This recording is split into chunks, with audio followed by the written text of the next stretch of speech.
Subscribe कीजिए मेरे channel को और प्रेस कीजिए बेल बटन को ताकि आप मेरी आने वाली वीडियो देख सकें।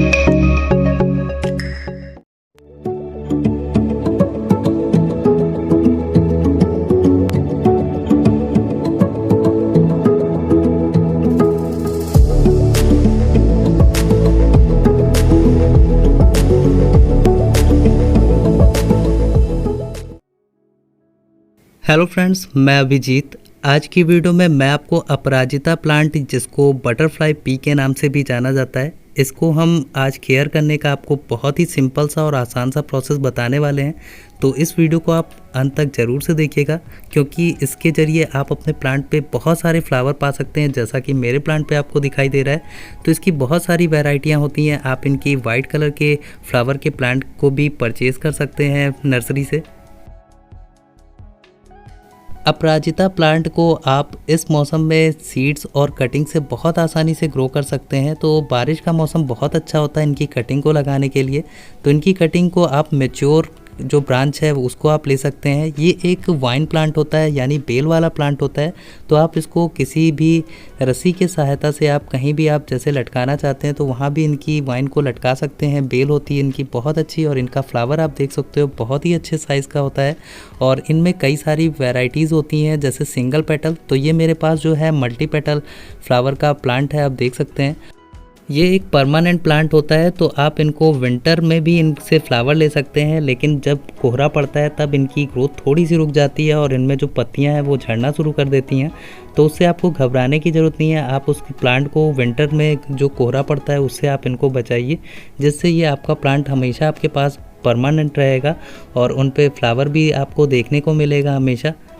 तो अब मैं आपको इसकी केयर से रिलेटेड कुछ जानकारी दे देता हूँ, और साथ ही साथ इसमें कैसे फर्टिलाइज़र देंगे तो उसका भी प्रोसेस आपको मैं बताऊँगा, और कौन सा फर्टिलाइज़र कब देंगे उसका प्रोसेस बताऊँगा। तो आप वीडियो को अंत तक देखते रहिए। तो जैसा कि आप देख सकते हैं, ये जो हमारा प्लांट है वो एक फ्लावरिंग प्लांट है। तो फ्लावरिंग प्लांट जितने भी होते हैं मोस्टली उनको सनलाइट की ज़रूरत होती है।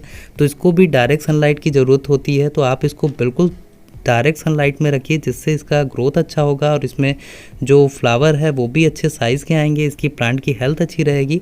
तो अब हम इसमें आपको फर्टिलाइज़र देने का प्रोसेस बताते हैं। तो सबसे पहले तो जो मैं फर्टिलाइज़र यूज़ करता हूँ इसमें, उसका नाम है डीएपी। ज़्यादातर प्लांट डीएपी के ज़रिए बहुत ही अच्छी ग्रोथ करते हैं। तो ये डीएपी है, जिसे डायमोनियम फास्फेट भी कहते हैं।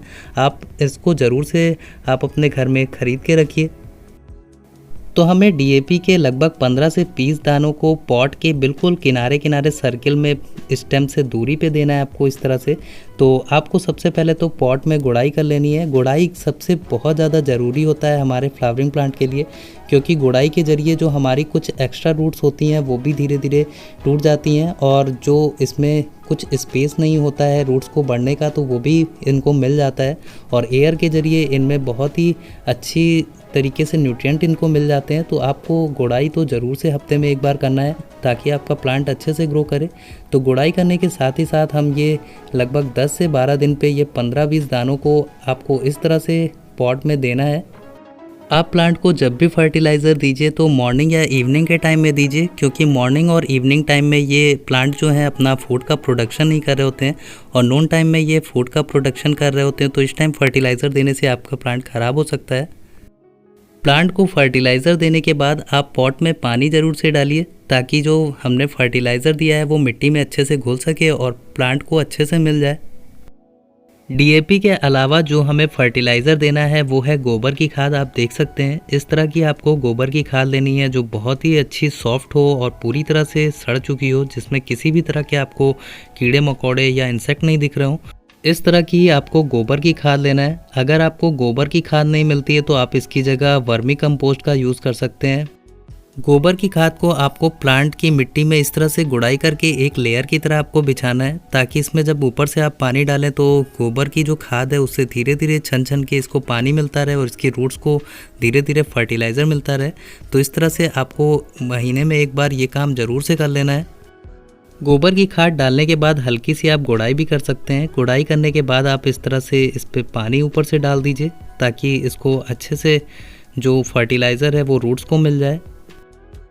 तो आप इस तरह से अगर अपने प्लांट की केयर करते हैं, इसमें फर्टिलाइज़र देते हैं महीने में एक बार, तो आपका प्लांट बहुत ज़्यादा हेल्दी रहता है और आपके प्लांट में बहुत सारी कलियां और फ्लावर आपको दिखाई देते हैं। जैसा कि आप देख सकते हैं, आपको जितनी भी वाइन यानी बेल दिखाई देगी, उन सारी बेलों में खूब सारी कलियां और बहुत सारे फ्लावर दिखाई देंगे और ये हमेशा आपको खिलते हुए दिखाई देंगे ये प्लांट। और देख सकते हैं इनके जो फ्लावर हैं वो भी काफ़ी अच्छे होते हैं।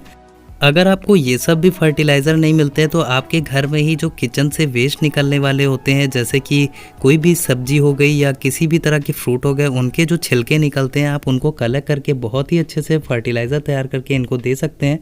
तो अगर आप उनसे फर्टिलाइज़र तैयार करने का प्रोसेस देखना चाहते हैं तो उसका वीडियो का लिंक आपको मैं इस वीडियो के डिस्क्रिप्शन में दे दूँगा। आप उनको देख कर उस फर्टिलाइज़र को भी तैयार कर सकते हैं। जो ऑर्गेनिक फर्टिलाइज़र होते हैं वो थोड़ा सा धीमे आपको रिज़ल्ट देते हैं, लेकिन उनका रिज़ल्ट बहुत अच्छा होता है। तो आपको अगर किसी भी तरह से ये केमिकल फर्टिलाइज़र नहीं मिल पा रहे हैं तो आप इनका भी यूज़ कर सकते हैं। घर में जो भी वेस्ट है उससे तैयार कर सकते हैं फर्टिलाइज़र को। लेकिन आप डीएपी और यूरिया जैसे फर्टिलाइज़र को भी घर में रखिए ताकि आप जल्दी से जल्दी अपने प्लांट की ग्रोथ अच्छी कर सकते हैं और उन पर फ्लावर ज़्यादा पा सकते हैं। फ्लावरिंग प्लांट की एक और बात मैं आपको बताना चाहता हूँ। जैसे आपके प्लांट में फ्लावरिंग ना हो रही हो या प्लांट पे फ्लावर आ भी रहे हो तो छोटे साइज़ के हो रहे हो या उनमें कम ग्रोथ हो रही हो, तो आप सबसे पहले इनके पॉट की मिट्टी पे ध्यान दीजिए। अगर मिट्टी में रूट ऊपर आती हुई आपको दिखाई दे रही हो तो आप समझ जाइए कि आपके प्लांट के जो पॉट है उसमें रूट बाउंडिंग हो चुकी है, यानी बहुत सारी प्लांट की रूट बढ़ चुकी हैं। तो हमें रूट को कम करना होता है, क्योंकि जो गमले होते हैं उनमें प्लांट को बहुत ही कम जगह मिलती है और इनको हमें धीरे धीरे करके ग्रोथ अच्छी करने के लिए इनकी जो रूट्स हैं उनको कम करना पड़ता है। तो लगभग 3 से 4 महीने या 6 महीने पे आप अपने प्लांट पे ज़रूर से रूट बाउंडिंग को कम करिए। रूट बाउंडिंग को कम करने के लिए मैंने वीडियो बना रखी है, अगर आपने नहीं देखा है तो आपको डिस्क्रिप्शन में वो हिबिस्कस का जिस पे ज़्यादा फ्लावर मैंने पाने का तरीका बताया था, तो उसमें मैंने रूट बाउंडिंग को कम करके आपको दिखाया था। तो उस वीडियो को आप ज़रूर से देख लीजिएगा। तो उस वीडियो को देख करके आप किसी भी प्लांट के रूट बाउंडिंग को कम कर सकते हैं और अपने प्लांट को हेल्दी और बहुत ज़्यादा ग्रोथ करने वाला और ज़्यादा फ्लावर से भरा हुआ बना सकते हैं। अपराजिता का प्लांट एक मेडिसिनल प्लांट भी है, तो इसको आप अपने घर में ज़रूर से लगाइए। इनकी रूट्स और पत्तियों का यूज़ बहुत ही ज़्यादा किया जाता है मेडिकल में। तो फ्रेंड्स, इस तरह से आप अपने प्लांट पे ज़्यादा से ज़्यादा फ्लावर ले सकते हैं। आपका कोई भी सवाल जवाब हो तो आप कमेंट बॉक्स में मुझसे पूछ सकते हैं, मैं उसका रिप्लाई ज़रूर करूँगा। वीडियो अच्छी लगी हो तो लाइक कीजिएगा। आज के लिए इतना ही। Take care and bye bye.